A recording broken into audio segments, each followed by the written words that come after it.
Hi, everybody. I'm Brittany Lewis with Forbes Breaking News. Joining me now is Charles Lipson, Professor Emeritus at the University of Chicago. Charles, thanks so much for joining me. Always my pleasure, Brittany. We always touch base every couple of weeks talking about the upcoming election. This conversation is no different. Last night was the Wisconsin primary. Both Donald Trump and President Biden won their primary pretty handily, but there are some potential warning signs. Let's start on the Democratic side. Let's start with President Biden. 8% of the Democratic primary vote went to uninstructed, meaning it was a protest vote against President Biden. What are your thoughts on this? I think it's an interesting issue, and as you say, it's one that affects both sides, but I think it affects them differently. There's always been a kind of non-affiliated vote in these primaries, so it's not necessarily a lot larger. I think the question is, where does it come from? My hunch is that it comes from Madison, Wisconsin, places like that. So it's going to tilt younger, and it's not just Muslim Americans, but it may be younger, more progressives. Here's the problem for President Biden. It's like the 7-10 split in bowling. You sort of have to decide, am I going to take the 7, or am I going to take the 10, or am I going to risk it all trying to get them both? The problem he has is that the progressives who are uncomfortable with him are very much on the left. But to win, and he needs to have a solid, overwhelming vote in his own party, of course, in the election. But the ones he needs to win over, in addition to that base, are in the center. And the more he moves to assuage the base on the left, the more he risks the base in the center. And you can see that with policies on green energy and on the southern border and on a variety of issues where he has in effect appeased the progressives but really hurt himself in the middle. That's not the problem that Donald Trump has.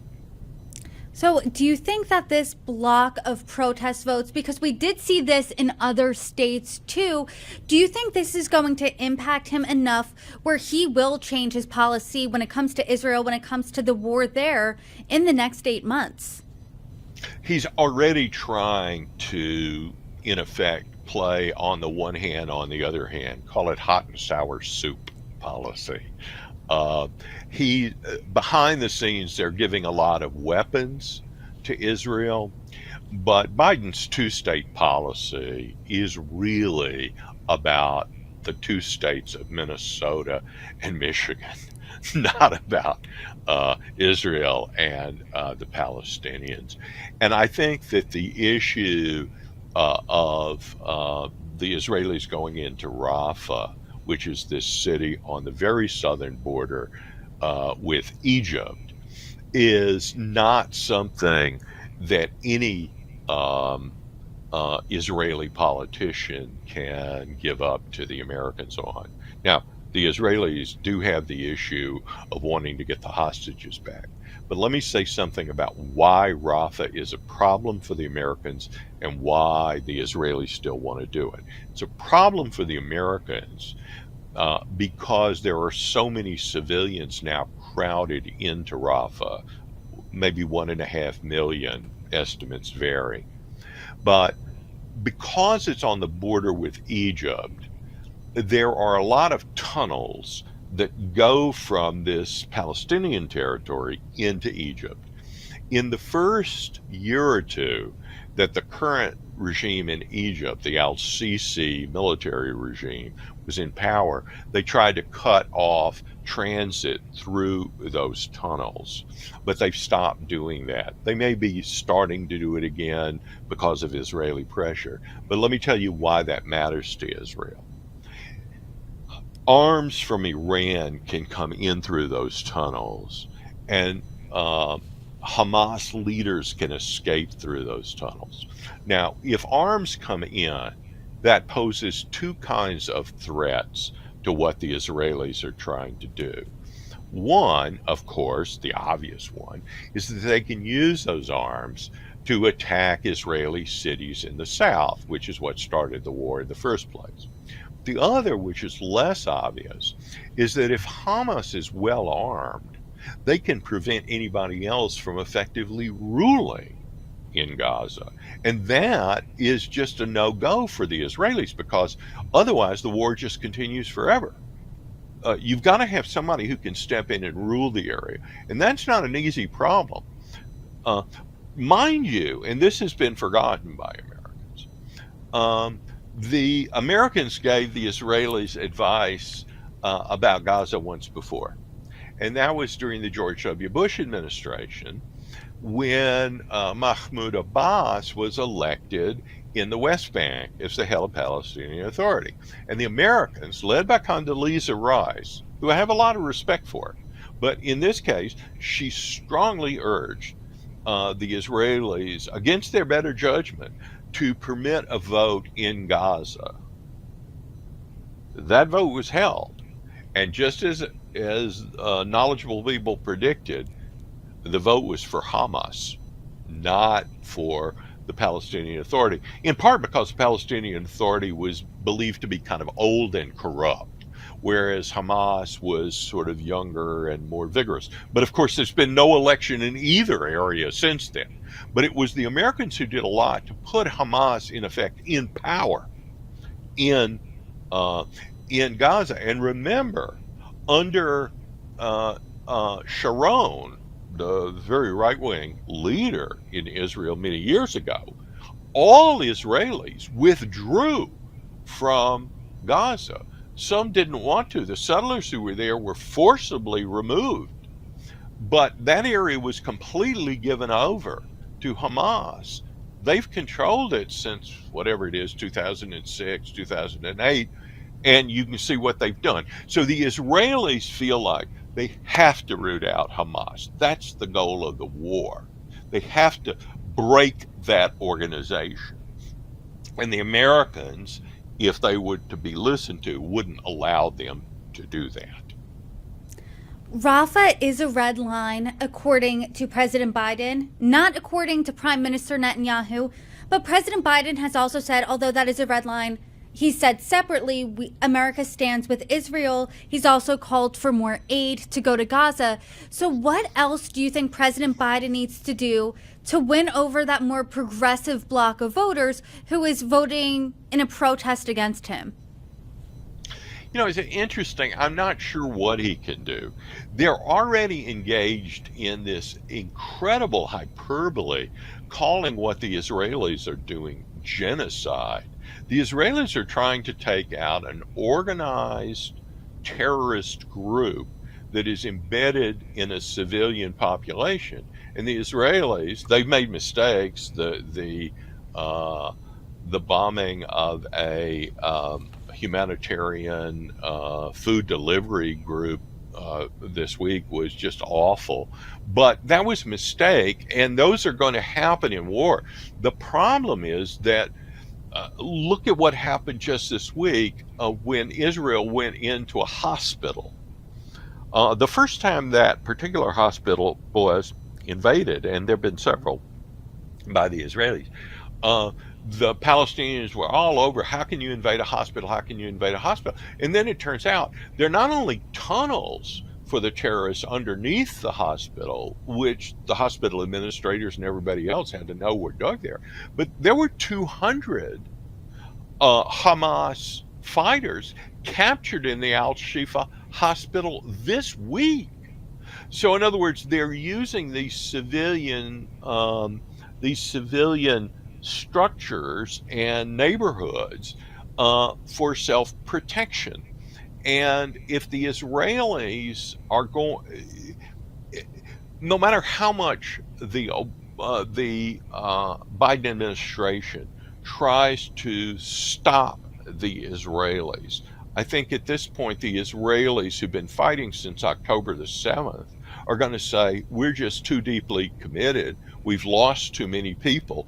We can't live in southern Israel And now, because of the bombing by Hezbollah from southern Lebanon, we can't live in northern Israel.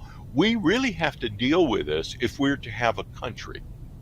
And I don't think that there's much that the Americans can really do to change that in fundamental ways. So, is what you're saying, aside from President Biden calling for a permanent ceasefire, there's really nothing he can do to assuage these more progressive voters who are voting against him in protest?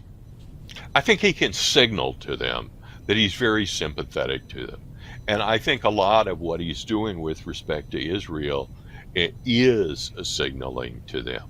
But I don't, but I think it goes, when you have a UN vote in which the U.S. abstains, the Israelis are not more persuaded by that, they're more angered by that.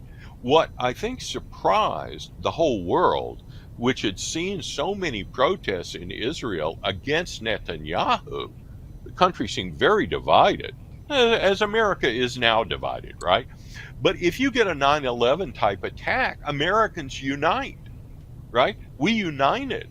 After a while, that unity breaks up. You get into a war in Afghanistan and so forth, and then people begin to break off. Time passes.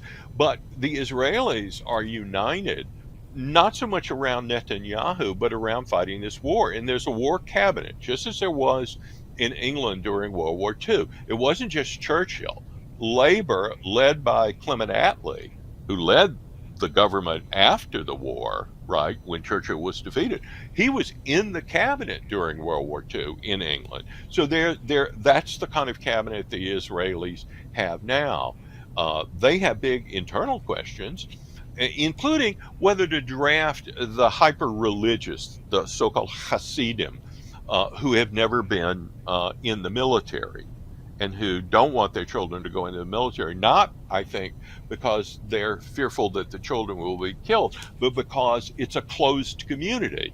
How are you going to get them back on the farm after they've seen Paris, right? After they've gone into the military, they may leave that sect entirely. So there are big disputes in Israel, but not, I think, disputes about whether to go into Rafah, and I think what to do about Hezbollah in the north, which they won't do until they have really essentially solved the problem in the south in Gaza. I do now want to pivot to former President Donald Trump, who last night saw a victory in his own right, easily taking the Wisconsin primary. But Nikki Haley, who did drop out of the race last month, won 12.8% of the vote. Is this a troubling sign for the former president? Yes, but as I mentioned before about Biden has the 7-10 split. The split for Trump is closer to two pins that are next to each other, because he needs to pick up her votes, the Nikki Haley votes. He simply needs to appeal more to the center. But he has a different problem, I think, with many of them. There are plenty of people who who will not vote for Trump because of what they see as either his abrasive personality, not his policies, but his abrasive personality, and what they think was a danger to democracy when he failed to acknowledge his defeat in the last election. They may not think he was guilty of the charges about taking over the Capitol on January the 6th. He was never charged with that and so forth. But they don't like the fact that he still doesn't acknowledge his defeat. Now, he's not the first one. Stacey Abrams never acknowledged that she was defeated in the Georgia gubernatorial election. But this is a president of the United States, and he is still saying that he was not defeated. And therefore, you have people who are reluctant to vote for him because they're concerned about either his personality or the continuity of democracy. And there are some people who are concerned about that on the Democratic side as well. So not just about Trump, but they're concerned about Democrats who seem to be wanting to put Trump in jail and keep him off the ballot. That doesn't look very democratic either. So what I take from that, Brittany, is that there are deep challenges to our democracy that come from both sides, and that are probably greater right now than they have been in recent years. So how does he win over those voters then? Because we've been covering Trump either as president or running for president rather since 2015, and he has been a polarizing figure for almost a decade in politics. He's not one to be known to biting his tongue at all. So how does he appeal to those more centrist voters? He bites off other people's tongues, I think. It would appear that way, yeah. Yes, it certainly does. They don't even have to stick their tongue out very far for him to take a nibble. I would say the following. I'm not sure whether he has to win them back or convince them that Joe Biden is just not the right choice. It's going to be a negative campaign. And I think Biden has not only low approval, he just doesn't look like a person who physically and cognitively can make it through another 4 years.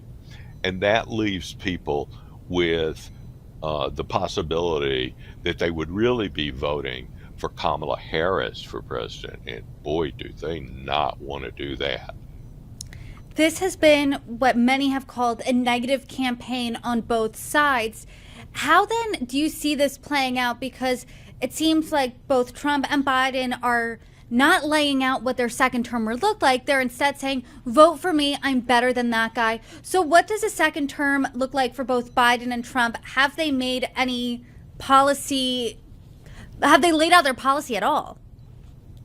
It's a really interesting question. Let me go back to how you can position a negative campaign in a positive way. I've been many years friend of David Axelrod, and David, I thought, ran the most brilliant campaign in the first Obama election. Hope and change, absolutely vacuous, meant nothing, right? It was really vote those bums out who've been in power, George W. Bush and that sort of, don't vote for John McCain. But let's call it hope and change. I would say that the best argument that Trump could make in that regard is really the old Ronald Reagan argument against Michael Dukakis, which is, are you better off now than you were 4 years ago? And who among us would say we're better off? Not a lot. I mean, that's what the polls say. So I would say that what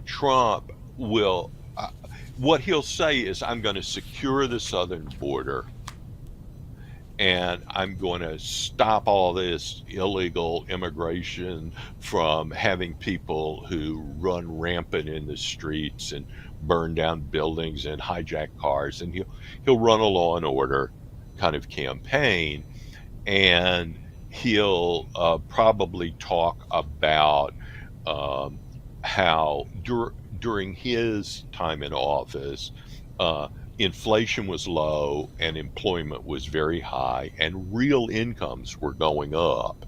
And that's been a problem. But the employment has been high, but people still really feel the effects of inflation, which is disconcerting. But they also recognize that they can't buy as much as they could 4 years ago. That means their real incomes have gone down. I think on the Biden side, I've looked at the polls when they say, what do you think is Biden's biggest achievement? The majority answer is nobody can answer that. I'm not kidding. They literally say they can't They have no. And then his second greatest achievement is that he's not Trump. That's honest to goodness truth. So I think what he'll run on is Trump's a danger to democracy and Trump is a danger to women on the abortion issue. They're going to run very hard on abortion, and I think they've been surprised, really, at how strong the pushback has been on illegal immigration among two groups that they really count on: African Americans and Hispanics. And they, especially African American men, are really departing from the Democratic Party. And in places like Chicago, and I'm sure this is true, and you can see it in New York too, there's a lot of anger about, Mayor Adams in New York giving illegal immigrants $10,000 cash cards, and African Americans who are poor are saying, hey, where's my cash card? Immigration definitely is one of those top issues facing the country right now. And you did pose that interesting question, voters asking themselves, am I better off now than I was 4 years ago? And according to a Wall Street Journal post, it seems like voters in battleground states think they were better off 4 years ago, because according to this new poll, in a head-to-head matchup between Trump and Biden, Trump is winning in Arizona, Michigan, Georgia, Nevada, North Carolina, and Pennsylvania, and tied with Biden in Wisconsin. So Charles, read the tea leaves here. What do you think this all means? First of all, I think it means the election is still a long way away. And let's say a few things about polling. Polling right now would phone you or phone me and say, Brittany, are you a registered voter?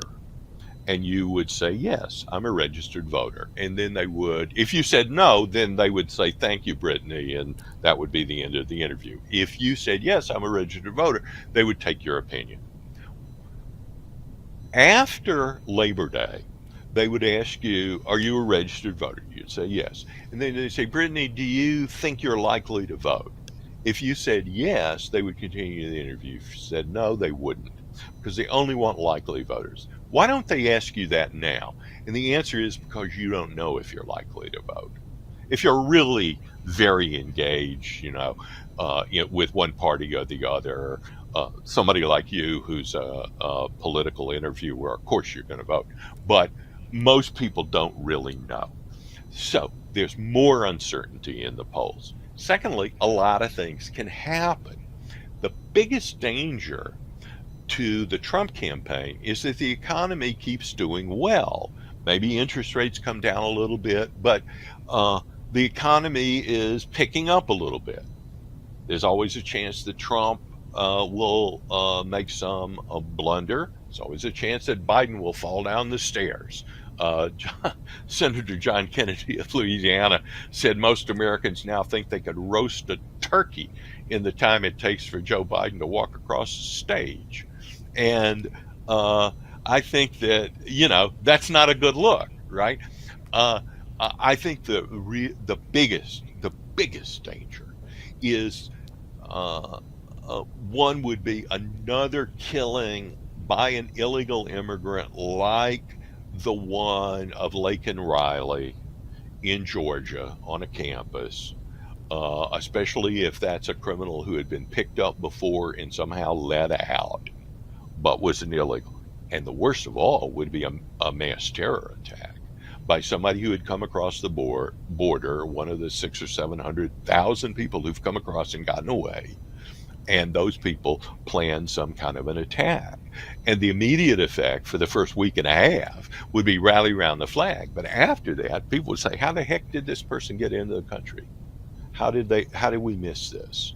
And so I think there are a lot of potential problems like that. And of course, if the war in Gaza ends, to go back to our first question, that will ease some of the pressure from Muslims and maybe progressives on Joe Biden. That will help him. If the war is continuing, that will hurt him. So there's a lot of uncertainty, and I think we should recognize that.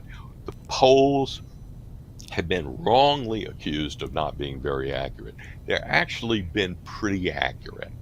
The problem is when you have 4 million votes and 11,000 votes separate them, no poll, no matter how accurate, is going to be able to predict which side will win in that case. It's just asking too much of them. If they are separated by 10,000, by 30, 50,000 votes, then maybe the poll will be accurate. But we're a long way away. All of these states that you quoted, I think almost all of them are within 5 points still. So I would say that this is a race that's still up in the air. And as I think we've both been suggesting, Brittany, it's more a question of who will lose rather than who will win. And like you said, I mean, we are 7-8 months out from Election Day. There could be many black swan events that happen that could shake up the nature of this entire race. And I know that as those come along, I hope that you can come along on this program and join me and break them down. But before I let you go, I would be remiss if I didn't ask about some potential chaos in the House.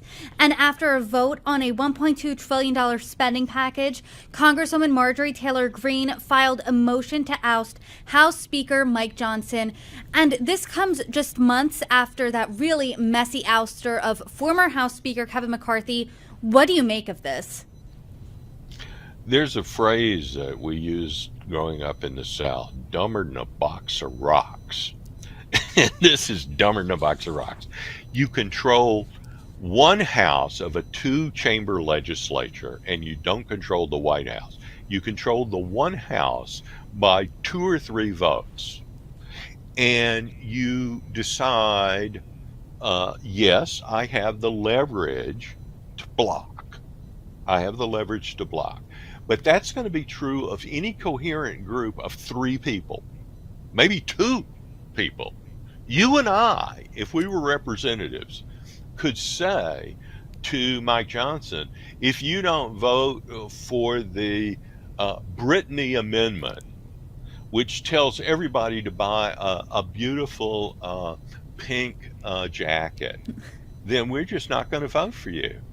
And that would be enough to do him in. So you've got essentially lots and lots of potential veto groups. Yes, she could blow things up. One of the things that we learned, it may seem very different to think about the riots, the Black Lives Matter riots in the summer of 2020 after the George Floyd killing. But it's a lot easier to tear things down than to build them up. A lot easier. And Marjorie Taylor Greene, who nobody has ever considered a fountain of good judgment, has now sort of laid down a marker. Now, she has not said that she's going to bring it to a vote. She's just decided to sort of light a fire under Speaker Johnson. But I don't see how she could possibly get a speaker who was more favorable to her ideological position than him. It's just chaos, and it makes the Republicans look bad, and they know it. They have a real chance of winning the Senate, but they could blow the House. What do you think this says then about the current state of the GOP, that just a few people on the right, usually they're far right, more firebrands in their party, are essentially trying to hold Speaker Johnson hostage here? I mean, we saw this play out in the fall. We're seeing it play out again. Speaker Johnson is more conservative than Kevin McCarthy, seemingly. So what does this all mean for the state of the Republican Party? One of the things it tells me is how competent Nancy Pelosi was in running her party. She didn't have a large majority. She had only 3 or 4 votes. But you never saw AOC and the squad breaking off from key votes. She especially in public. There right. wasn't this sense of public breaking off in the party, going against your party. She would have neutered them. She would have cut them off at the knees, if not higher. They would have looked like that Black Knight in Monty Python and the Holy Grail. They would have kept saying it's merely a flesh wound, but they'd be bleeding to death. The problem is it's been harder to do that among Republicans, and they have a smaller majority. And you can see how bad it is because people like I've never seen this before, where you have people like Kevin McCarthy resign. Not just resign the speakership, get out of the House. And you just had that with Mike Gallagher from Wisconsin and so forth. You have people just leaving the body because they just think it's a Sisyphean task. They're pushing rocks up a hill, but the rock keeps rolling back down the hill. And I think that sensible people in the party would say that the single most important thing that we have to do is show that if you hand us the power, we will be able to govern in a way that benefits you, the American people. And I think that the Republicans have not been able to do that in the House. I think that Donald Trump is in a much better position to do that in running for president. Well, Charles, we will leave that there. Once again, thank you so much for that wide-ranging conversation. I enjoy it every time, and I'm already looking forward to our next one.